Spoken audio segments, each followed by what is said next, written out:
നമസ്കാരം. Today TV വാർത്തകളിലേക്ക് സ്വാഗതം. പ്രധാന വാർത്തകൾ. സാമ്പത്തിക സർവേ ലോകസഭയിൽ. സംസ്ഥാന വ്യാപകമായി പെട്രോൾ പമ്പുകൾ ഇന്ന് അടഞ്ഞുകിടക്കുന്നു. സ്മൃതി ഇറാനി മാപ്പ് പറഞ്ഞില്ല, രാജ്യസഭ പ്രക്ഷുബ്ധം. തുടർച്ചയായ വിജയങ്ങൾ, റെക്കോർഡിനരികെ സാനിയ മർട്ടിന സഖ്യം വീണു. വിശദമായ വാർത്തകളിലേക്ക്. കേന്ദ്രമന്ത്രി സ്മൃതി ഇറാനിയുടെ പ്രസംഗത്തെ ചൊല്ലി രാജ്യസഭയിൽ പ്രതിപക്ഷ ബഹളം. സ്മൃതി മാപ്പ് പറയാതെ സഭ നടത്താൻ അനുവദിക്കില്ലെന്ന കോൺഗ്രസ്. ദുർഗാദേവിയെയും മഹിഷാസുരനെയും കുറിച്ചുള്ള പരാമർശത്തിലാണ് പ്രതിപക്ഷ ബഹളം.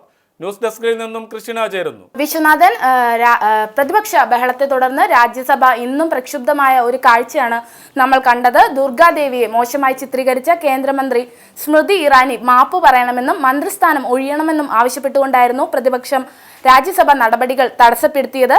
കോൺഗ്രസ് അംഗങ്ങളുടെ നേതൃത്വത്തിൽ രാജ്യസഭയിൽ മന്ത്രിക്കെതിരെ, അതായത് സ്മൃതി ഇറാനിക്കെതിരെ കടുത്ത പ്രതിഷേധമാണ് കൊണ്ടുവന്നത്. മന്ത്രിയുടെ പ്രസ്താവന, അതായത് ദുർഗാദേവിയെ അപമാനിച്ചുകൊണ്ട് മന്ത്രി രാജ്യസഭയിൽ സംസാരിച്ചു എന്ന പ്രസ്താവന ദൈവനിന്ദയാണെന്നും രാജ്യസഭയിൽ വെച്ച് തന്നെ മന്ത്രി മാപ്പ് പറയണമെന്നും കോൺഗ്രസ് പറഞ്ഞിരുന്നു. എങ്കിൽ മാത്രമേ സഭ സമ്മേളനം മുന്നോട്ട് കൊണ്ടുപോകുകയുള്ളൂ എന്നും ഇന്നലെ തന്നെ കോൺഗ്രസ് അല്ലെങ്കിൽ പ്രതിപക്ഷം വ്യക്തമാക്കിയിരുന്നു. എന്നാൽ താൻ JNU യൂണിവേഴ്സിറ്റിയിൽ പ്രചരിച്ച ലഘുലേഖയിലെ ഉള്ളടക്കം സഭയെ അറിയിക്കുക മാത്രമാണ് ചെയ്തതെന്നും മാപ്പ് പറയേണ്ട സാഹചര്യം ഇവിടെ നിലവിലില്ലെന്നും താൻ പറഞ്ഞത് ശരിയാണെന്ന് ഇപ്പോഴും താൻ വിശ്വസിക്കുന്നു എന്നും സ്മൃതി ഇറാനി രാജ്യസഭയിൽ പറഞ്ഞു. താൻ ഒരു ഹിന്ദുവാണ്, ഹിന്ദു വിശ്വാസങ്ങളെ അംഗീകരിച്ചുകൊണ്ട് മുന്നോട്ട് പോകുന്ന ഒരു വ്യക്തിയാണ്. ദുർഗാദേവി താൻ ആരാധിക്കുന്ന ഒരു ദേവിയാണ്. അതുകൊണ്ട് തന്നെ ഇതുപോലെ ഒരു സഭയ്ക്ക് മുന്നിൽ താൻ ദേവിയെ അപകീർത്തിപ്പെടുത്തിക്കൊണ്ട് ഒരിക്കലും സംസാരിക്കുകയില്ല.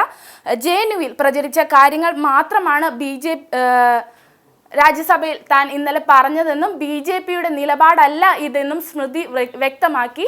മാപ്പ് പറയില്ലെന്ന് വ്യക്തമായി പറഞ്ഞ സ്മൃതി ഇറാനി തൻ്റെ നിലപാടിൽ നിന്ന് പിന്നോട്ട് പോകില്ലെന്ന് പറഞ്ഞ് സഭയിൽ ഇരുന്നതിന് ശേഷം കോൺഗ്രസ് പ്രതിഷേധവുമായി കോൺഗ്രസ് അംഗങ്ങൾ പ്രതിഷേധവുമായി ഇരിപ്പിടത്തിന് മുന്നിൽ എത്തുകയും ഇരിപ്പിടത്തിൽ നിന്ന് എഴുന്നേൽക്കുകയും സ്മൃതി ഇറാനി മാപ്പ് പറഞ്ഞ് മന്ത്രിസ്ഥാനം രാജിവെക്കാതെ ഇനി രാജ്യസഭ കൂടില്ല, രാജ്യസഭയിൽ തങ്ങൾ ഇരിക്കില്ല എന്ന് വ്യക്തമാക്കുകയും ചെയ്തു. തുടർന്ന് അധ്യക്ഷനായ PJ കുര്യൻ പ്രതിപക്ഷത്തെ സമാധാനിപ്പിക്കാൻ ശ്രമിച്ചെങ്കിലും കാര്യമൊന്നും ഉണ്ടായില്ല. പ്രതിപക്ഷം ഒരു രീതിയിലും നയനത്തിന് തയ്യാറായില്ല. വിശ്വനാഥ്, പെട്രോൾ പമ്പ് ഉടമയുടെ മരണത്തിൽ പ്രതിഷേധിച്ച് സംസ്ഥാന വ്യാപകമായി ഇന്ന് പെട്രോൾ പമ്പുകൾ അടഞ്ഞുകിടന്നു. മുന്നറിയിപ്പില്ലാതെ എത്തിയ സമരം ജനജീവിതം ദുഷ്കരമാക്കി. പതിവ് പോലെ പലരും പമ്പിലെത്താൻ കഴിയുന്ന പെട്രോളുമായാണ് വീട്ടിൽ നിന്നിറങ്ങിയത്. പമ്പിലെത്തിയപ്പോഴാണ് പമ്പ് അടഞ്ഞുകിടക്കുന്നത് മനസ്സിലായത്. കാര്യമന്വേഷിച്ചപ്പോഴാണ് ഇന്ന് പമ്പ് സമരമാണെന്ന് അറിഞ്ഞത്. പിന്നങ്ങോട്ട് കളി മാറുന്ന കാഴ്ചയാണ് പലയിടത്തും ഉണ്ടായത്. സർക്കാർ പമ്പുകൾ തേടി കിലോമീറ്ററുകളോളം ദൂരം സഞ്ചരിച്ച് പെട്രോൾ അടിച്ച ശേഷമാണ് പലരും യാത്ര ചെയ്തത്. ചെങ്ങന്നൂരിൽ പെട്രോൾ പമ്പ് ഉടമ മർദ്ദനത്തെ തുടർന്ന് കഴിഞ്ഞ ദിവസം മരണപ്പെട്ടിരുന്നു. ഈ സംഭവത്തെ തുടർന്നാണ് ഇന്ന് പെട്രോൾ പമ്പുകൾ അടച്ചിട്ടുള്ള സമരത്തിന് പമ്പുടമകൾ ആഹ്വാനം ചെയ്തത്. എന്നാൽ മുന്നറിയിപ്പില്ലാതെ എത്തിയ മിന്നൽ സമരം പലരും അറിഞ്ഞില്ല. വണ്ടി എടുക്കാൻ വയ്യ, വേറെ വണ്ടി വീട്ടിലിരിക്കുന്നതിലും പെട്രോൾ ഇല്ലാത്തതുകൊണ്ടാണ്. ഇന്നലെ പോലും അറിഞ്ഞില്ല. ഇന്നലെ രാത്രി ഒരു 9 മണിക്ക് ഞാൻ വെള്ളയമ്പലത്ത് പമ്പിൽ പോയതാണ്. അപ്പോഴേ ക്ലോസ്ഡ് ആയിരുന്നു. ഇതുകൊണ്ടാണെന്ന് അറിഞ്ഞില്ലായിരുന്നു. എങ്കിൽ എങ്ങനെയെങ്കിലും അടിച്ചേനെ. അതുകൊണ്ട് തന്നെ ഇന്നലെ വാഹനങ്ങളിൽ ഇന്ധനം നിറയ്ക്കാത്ത പലരും പെരുവഴിയിലായ അവസ്ഥയാണ് ഉണ്ടായത്. അതുകൊണ്ട് തന്നെ പമ്പ് സമരം ജനജീവിതത്തെ കാര്യമായി ബാധിച്ചിരിക്കുന്നു എന്ന് പറയേണ്ടിയിരിക്കുന്നു. Today TV, Thiruvananthapuram.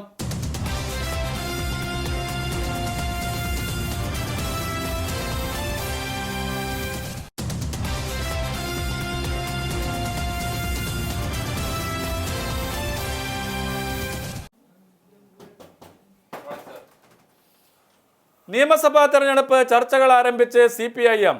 VS അച്യുതാനന്ദനും Pinarayi വിജയനും മത്സരിക്കാൻ സാധ്യത. നിയമസഭാ തെരഞ്ഞെടുപ്പിന് അംഗം മുറുകുമ്പോൾ CPM നേതൃത്വത്തിലേക്ക് പിണറായി വിജയൻ തന്നെ എന്നാണ് സൂചന. ലാവ്ലിൻ കേസിൽ പിണറായിയെ കുറ്റവിമുക്തനാക്കിക്കൊണ്ടുള്ള വിധിക്കെതിരെ സർക്കാർ നൽകിയ പുനഃപരിശോധന ഹർജി 2 മാസത്തേക്ക് നീട്ടിവച്ചതോടെ പിണറായി വിജയന് ഇനി ആശങ്കകളൊന്നുമില്ലാതെ തിരഞ്ഞെടുപ്പ് ഗോതയിലേക്ക് ഇറങ്ങാം. നവകേരള യാത്രയ്ക്ക് കിട്ടിയ ജനപിന്തുണയും ലാവ്ലിൻ വിധിയും പിണറായിയുടെ സ്ഥാനാർത്ഥിത്വത്തിന് സാധ്യത കൂട്ടിയിരിക്കുന്നു. സംസ്ഥാന നേതൃത്വത്തിന്റെ പിന്തുണയോടെ പിണറായി വിജയൻ തെരഞ്ഞെടുപ്പിന് നേതൃത്വം നൽകുമോ അതോ അവസാന നിമിഷം തന്റെ ജനപിന്തുണ ഉപയോഗിച്ച് VS മുൻനിരയിൽ തന്നെ നിൽക്കുമോ എന്നാണ് ഇനി അറിയാനുള്ളത്. Political desk today TV. തിരുവനന്തപുരത്ത് നിന്ന് ഞങ്ങളുടെ പ്രതിനിധി സൂരജ് ചേരുന്നു. സൂരജ്, ഇന്നലെ ഹൈക്കോടതിയിലുണ്ടായ പരാമർശം പിണറായി വിജയന്റെ രാഷ്ട്രീയ ഭാവിയെ ഏതൊക്കെ വിധത്തിൽ സഹായിക്കും? തീർച്ചയായും പിണറായിയുടെ രാഷ്ട്രീയ ജീവിതത്തിന് കൂടുതൽ കരുത്ത് പകരുന്ന ഒരു തീരുമാനമാണ് അല്ലെങ്കിൽ ഒരു പരാമർശമാണ് ഇന്നലെ ഹൈക്കോടതിയുടെ ഭാഗത്തു നിന്നുണ്ടായത്. പിണറായിക്കെതിരെ ലാവ്ലിൻ കേസ് ഒരു രാഷ്ട്രീയ ആരോപണമായി ഉപയോഗിക്കരുത്, ഈ കേസ് അതുകൊണ്ട് തന്നെ നീട്ടിവെക്കുന്നു എന്നാണ് ഹൈക്കോടതി പറഞ്ഞത്. കാരണം ഹൈക്കോടതിയുടെ പരാമർശം വളരെ വ്യക്തമാണ് എന്നുള്ളതാണ് പറയേണ്ടിയിരിക്കുന്നത്. കാരണം കോൺഗ്രസിനെതിരെയും അതുപോലെ തന്നെ കോൺഗ്രസിലെ പല നേതാക്കൾക്കെതിരെയും സർക്കാരിനെതിരെയും പലതരത്തിലുള്ള ആരോപണങ്ങൾ ഉയർന്നു വരുന്നു, കേസുകൾ വരുന്നു. ഈ കേസുകളിലൊന്നും തന്നെ പെട്ടെന്ന് ഒരു ഉത്തരവ് ഉണ്ടാകണം എന്ന് പറയാതെ പിണറായിയുടെ ലാവ്ലിൻ കേസിൽ മാത്രം വേഗത്തിൽ തീർപ്പ് കൽപ്പിക്കണം എന്ന രീതിക്ക് സർക്കാർ പോയത് സ്വാഭാവികമായിട്ടും രാഷ്ട്രീയ ഒരു ആയുധമാക്കിക്കൊണ്ട് അടുത്ത വരുന്ന നിയമസഭാ തെരഞ്ഞെടുപ്പിൽ ഇടതുപക്ഷത്തിനെതിരെ അല്ലെങ്കിൽ പിണറായി വിജയനെതിരെ നീങ്ങുക എന്ന ലക്ഷ്യത്തോടു കൂടിയാണ്. ഇതിനെ മറികടക്കുക എന്നുള്ള CPMന്റെ ലക്ഷ്യമായിരുന്നു. അതിന് ഹൈക്കോടതിയുടെ പിന്തുണ ലഭിച്ചിരിക്കുന്നു എന്ന് വേണ്ടി പറയേണ്ടിയിരിക്കുന്നു. കാരണം പിണറായിക്കെതിരെ ഇന്നലെ ഹൈക്കോടതി അല്ലെങ്കിൽ പിണറായിക്ക് അനുകൂലമായി ഹൈക്കോടതി ഇന്നലെ നടത്തിയ പരാമർശം അതാണ് വ്യക്തമാക്കുന്നത്. ഇനിയുള്ള പിണറായിയുടെ രാഷ്ട്രീയ ജീവിതത്തിൽ ഹൈക്കോടതിയുടെ ഈ പരാമർശം കൂടുതൽ കരുത്തേകുന്നതാണ്. കാരണം പിണറായി വിജയനെതിരെ ഈ ലാവ്ലിൻ കേസ് ആരോപണം ഉയർന്നത് തൊട്ട് അദ്ദേഹത്തിനെതിരെയുള്ള ഒരു വാൾമുനയായി എന്നും ഈ ലാവ്ലിൻ വിഷയം നീണ്ടു നിന്നിരുന്നു.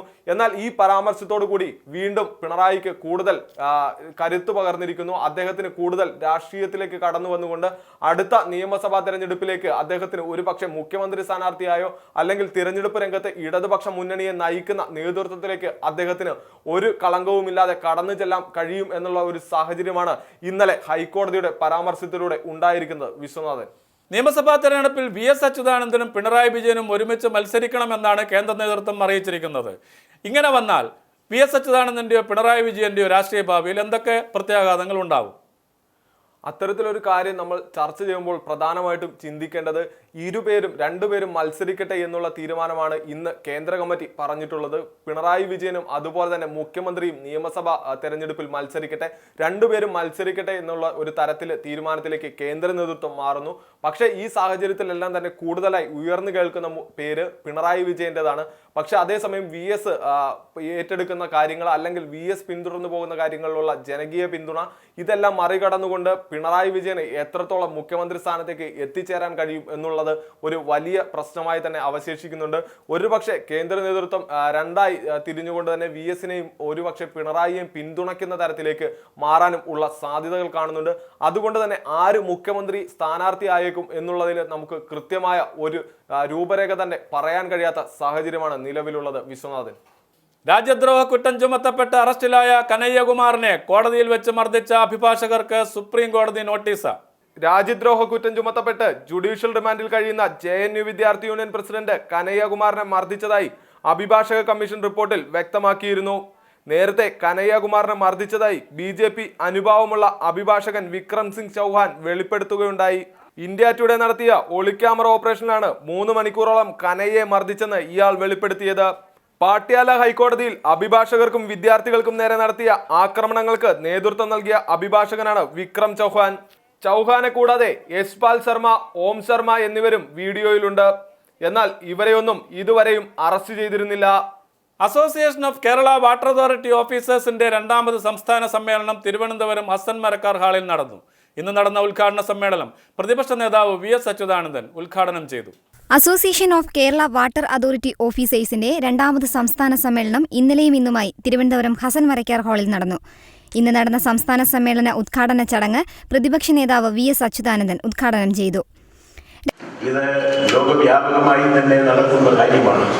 വാട്ടർ അതോറിറ്റിയുടെ സേവനം കാര്യക്ഷമമല്ലെന്നും കുടിവെള്ളത്തിന് പ്രതിദിനം 10 രൂപയെങ്കിലും ഈടാക്കണമെന്നും ശമ്പള കമ്മീഷൻ ശുപാർശ ചെയ്യുന്നത് ഇതിന്റെ സൂചനയായി കാണണം. രക്ഷാധികാരിയായ ശ്രീ കടകംപള്ളി സുരേന്ദ്രൻ അധ്യക്ഷത വഹിച്ച സമ്മേളനത്തിൽ B. സത്യൻ, മുൻ നിയമസഭാ speaker M. Vijayakumar, Ajith Patil, Santhosh Kumar RV തുടങ്ങിയവർ പങ്കെടുത്തു. വാട്ടർ അതോറിറ്റിയുടെ കാര്യക്ഷമത വർദ്ധിപ്പിക്കുന്നതിന് ജീവനക്കാരുടെ സേവന വേതന സംരക്ഷണത്തോടൊപ്പം സ്ഥലമാറ്റങ്ങൾക്ക് പൊതുമാനദണ്ഡവും കമ്പ്യൂട്ടർ അധിഷ്ഠിത പരിവർത്തനവും നടത്തേണ്ടതുണ്ടെന്നും സ്ഥാപനം അഴിമതി വിമുക്തം ആക്കേണ്ടതിന്റെ ആവശ്യകത ഉണ്ട് എന്നും സംഘടന വിലയിരുത്തുന്നു. Today TV, Thiruvananthapuram.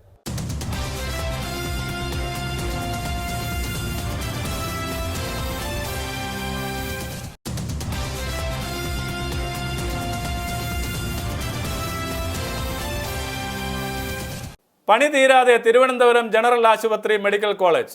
മെഡിക്കൽ കോളേജിന്റെ ഉദ്ഘാടനം ചുംബത്തരമെന്ന് പ്രതിപക്ഷ നേതാവ് VS അച്യുതാനന്ദൻ. തലസ്ഥാനത്തെ രണ്ടാമത്തെ സർക്കാർ മെഡിക്കൽ കോളേജിന് ഇന്ദിരാഗാന്ധിയുടെ പേരിട്ട് മുഖ്യമന്ത്രി ഉദ്ഘാടനം ചെയ്തിട്ട് 2 ദിവസം.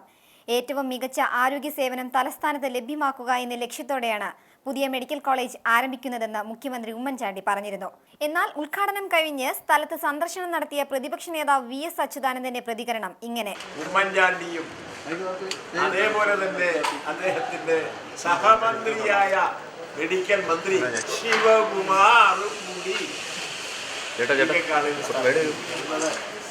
ഈ തരം ചുംബത്തരത്തെയാണ് നാം എല്ലാം ഇപ്പോൾ കാണുന്നത്. പത്രമാധ്യമങ്ങൾ ഇതിന്റെ കരുതലം യഥാർത്ഥ വസ്തുത പുറത്തു കൊണ്ടുവരുമെന്ന് ഞാൻ ആശിക്കുന്നു. പുറത്തു കൊണ്ടുവരണമെന്ന് ഞാൻ വിനീതമായി അഭ്യർത്ഥിക്കുന്നു. നിർത്തുന്നു. എന്നാൽ ഉദ്ഘാടനം കഴിഞ്ഞ് 2 ദിവസം കഴിഞ്ഞിട്ടും 5 നില വരുന്ന മെഡിക്കൽ കോളേജിന്റെയും അക്കാദമിക് ബ്ലോക്കിന്റെയും നിർമ്മാണം ഇതുവരെ പൂർത്തിയായിട്ടില്ല. എന്നാൽ നിയമസഭാ തെരഞ്ഞെടുപ്പ് മുന്നിൽ കണ്ടുള്ള ഉദ്ഘാടനമാണ് ഇതെന്നും ആക്ഷേപം ഉയരുന്നുണ്ട്. ഇന്ദിരാഗാന്ധിയുടെ പേരിൽ തുടങ്ങിയ തലസ്ഥാനത്തെ രണ്ടാമത്തെ മെഡിക്കൽ കോളേജ് യാഥാർത്ഥ്യമാകാൻ ഇനിയും കാത്തിരിക്കേണ്ടി വരും. Today TV, Thiruvananthapuram. പത്താങ്കോട്ട് ഭീകരാക്രമണത്തിൽ ഇന്ത്യയുടെ പുതിയ നീക്കം. ഭീകരാക്രമണം ആസൂത്രണം ചെയ്ത ഭീകര സംഘടനയായ ജെയ്ഷെ ഇ മുഹമ്മദ് തലവൻ മസൂദ് അസറിനെ ഭീകരരുടെ പട്ടികയിൽ ഉൾപ്പെടുത്തണമെന്ന് ഇന്ത്യ UN-നോട് ആവശ്യപ്പെട്ടു.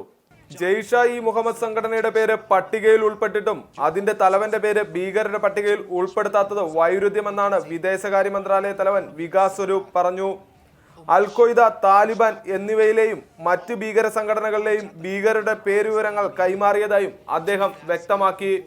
എന്നാൽ പത്താൻകോട്ട് ഭീകരാക്രമണത്തിൽ ജെയ്ഷെ ഇ മുഹമ്മദിനും മസൂദിനും പങ്കുണ്ടെന്ന വ്യക്തമായ തെളിവുകൾ ഇന്ത്യ പാകിസ്ഥാന് കൈമാറിയ സാഹചര്യത്തിലാണ് ഇന്ത്യയുടെ ഈ ശ്രമവും. ചുവർ ചിത്രങ്ങളുടെ മനോഹാരിതയിൽ തിരുവനന്തപുരം നഗരം. ആർട്ടീരിയ എന്ന പേരിൽ നടപ്പാക്കുന്ന പദ്ധതി ഇതിനോടകം തലസ്ഥാനത്തിന്റെ വിവിധ ഭാഗങ്ങളിലേക്ക് വ്യാപിച്ചു. തിരുവനന്തപുരത്തിന്റെ നഗരച്ചുവരുകൾക്ക് നിറക്കൂട്ടുകളുടെ ദൃശ്യചാരുത പകർന്ന് ചിത്രങ്ങളൊരുങ്ങുന്നു. 21 കലാകാരന്മാർ വർണ്ണവിസ്മയം തീർത്ത് യൂണിവേഴ്സിറ്റി ചുവരിൽ തുടങ്ങിയ ഈ കലാസൃഷ്ടി ഇന്ന് കനകക്കുന്ന് വരെ എത്തിയിരിക്കുന്നു. ഇന്ത്യയിലെ തന്നെ ഏറ്റവും വലിയ പബ്ലിക് ആർട്ട് പ്രോജക്റ്റ്, അതും നമ്മുടെ തലസ്ഥാന നഗരമായ അനന്തപുരിയിൽ. ആർട്ടേരിയ എന്ന പേരിൽ തിരുവനന്തപുരത്ത് നടപ്പാകുന്നു. ചിത്രങ്ങൾ വരയ്ക്കാനും ചിത്രങ്ങൾ ആസ്വദിക്കുന്നവർക്കും ഈ ആശയം പുതിയൊരു ലോകമാണ് നൽകുന്നത്. കേരളത്തിന്റെ മറ്റ് ജില്ലകളിലേക്കും ഈ ആശയം വ്യാപിപ്പിക്കണമെന്നാണ് ആർട്ടേരിയയിലെ ചിത്രകാരന്മാരുടെയും ആഗ്രഹം. ബെനിഫിറ്റ് ഒന്നുമില്ല, ഞങ്ങൾക്കൊരു ആത്മസംതൃപ്തി ചെയ്യുമ്പോൾ അത്രയേ ഉള്ളൂ. അല്ലാതെ ബെനിഫിറ്റിൻ്റെ ഒരു രീതിയിലല്ല ഞങ്ങൾ കാണുന്നത്. കലയോടുള്ള ഒരു സമീപനം, അതുകൊണ്ട് മാത്രമാണ് ചെയ്യുന്നത്. ക്യാമറാമാൻ രമേശ് പേയാടിനൊപ്പം ശാലിനി, ടുഡേ TV. തുടർച്ചയായ വിജയങ്ങളുടെ റെക്കോർഡിലേക്ക് 3 വിജയത്തിന്റെ അകലം ബാക്കി വെച്ച് സാനിയ മാർട്ടിന ഹിംഗിസ് സഖ്യത്തിന് തോൽവി. ദോഹയിൽ നടന്ന ഖത്തർ ഓപ്പണിൽ ലോക 1-ാം നമ്പർ സഖ്യത്തെ ചൈനീസ് സഖ്യമാണ് തോൽപ്പിച്ചത്. തുടർച്ചയായ 41 മത്സരങ്ങളിൽ തോൽവിയറിയാതെ കുതിക്കുകയായിരുന്നു സാനിയ മിർസ മാർട്ടിന ഹിംഗിസ് സഖ്യം. എന്നാൽ തുടർച്ചയായ വിജയങ്ങളുടെ റെക്കോർഡിലേക്ക് 3 വിജയത്തിന്റെ അകലം ബാക്കി വെച്ച് സഖ്യത്തിന് തോൽവി. ദോഹയിൽ നടന്ന ഖത്തർ ഓപ്പണിൽ ലോക 1-ാം നമ്പർ സഖ്യത്തെ ചൈനീസ് ജോഡികളായ എലീന വെസ്നീന, ദാരിയോ കാസ്റ്റീന സഖ്യമാണ് പരാജയപ്പെടുത്തിയത്. 44 തുടർ വിജയങ്ങളെന്ന റെക്കോർഡാണ് സാനിയയ്ക്കും ഹിംഗിസിനും ഇതോടെ നഷ്ടമായത്. 3 സെറ്റുകൾ നീണ്ടുനിന്ന പോരാട്ടത്തിനൊടുവിലാണ് ഇന്ത്യ സ്വിസ് ജോഡി പരാജയം അനുഭവിച്ചത്. ആദ്യ സെറ്റ് സ്വന്തമാക്കിയ സാനിയ സഖ്യം 2ഉം 3ഉം സെറ്റുകളിൽ പരാജയപ്പെടുകയായിരുന്നു. ഇന്നത്തെ താപനില: Thiruvananthapuram 32 degree Celsius, Kochi 35 degree Celsius, Kozhikode 33 degree Celsius, Thiruvananthapuram വിമാനത്താവളം 32 ഡിഗ്രി സെൽഷ്യസ്, കരിപ്പൂർ വിമാനത്താവളം 33 ഡിഗ്രി സെൽഷ്യസ്. പ്രധാന വാർത്തകൾ ഒരിക്കൽ കൂടി. സാമ്പത്തിക സർവേ ലോകസഭയിൽ. സംസ്ഥാന വ്യാപകമായി പെട്രോൾ പമ്പുകൾ ഇന്ന് അടഞ്ഞുകിടക്കുന്നു. സ്മൃതി ഇറാനി മാപ്പ് പറഞ്ഞില്ല, രാജ്യസഭ പ്രക്ഷുബ്ധം. തുടർച്ചയായ വിജയങ്ങൾ, റെക്കോർഡിനരികെ സാനിയ മർട്ടിന സഖ്യം വീണു. ഈ വാർത്താ ബുള്ളറ്റിൻ അവസാനിക്കുന്നു. ഹെഡ്ലൈൻസ് ടുഡേ രാത്രി 8:30. നമസ്കാരം.